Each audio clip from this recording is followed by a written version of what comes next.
Sådan. Prøv lige at løfte hånden en gang. Ja, du er på.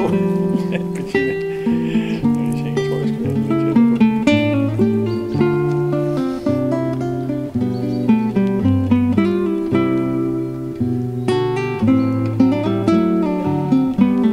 Okay, Bettina.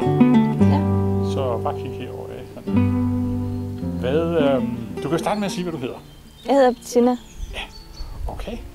Og hvor gammel er du, Bettina? Jeg er 26. Ja. Og hvordan kan det være, at du er her med på Læs med Lyd? Fordi at jeg gerne vil lære at læse og skrive. Ja. Så du har været et stykke tid, ikke også? Ja. Hvordan synes du, det er gået indtil nu? Jeg synes, det er gået rigtig godt. Jeg synes, jeg har lært meget indtil nu. Ja. Og jeg er rigtig glad for det, jeg allerede kan. Okay. Hvor meget kunne du, da du startede? Næsten ingenting. Kunne du sådan læse nogle bøger, eller?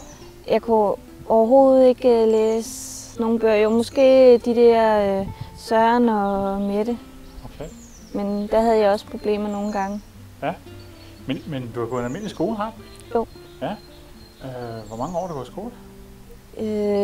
Jeg gik ud af 9. klasse. Okay. Og der kunne du ikke læse? Nej, ikke ret godt. Okay. Godt. Men så det går væsentligt bedre nu? Ja. Ja, det er godt. Hvad synes du, der er det bedste ved det, vi laver her? Det ved jeg ikke. Jeg synes, det er alt sammen, der er godt. Ja. Men det er vel formentlig anderledes end det, du har prøvet i skolen? Ja. Kan du prøve at fortælle lidt om, hvad forskellen er måske? Altså her, der lærer du meget mere intenst, hvad bogstaverne siger, og hvad de kan sige. Mm-hmm. Og hvad man kan misforstå ved det. Ja. Så.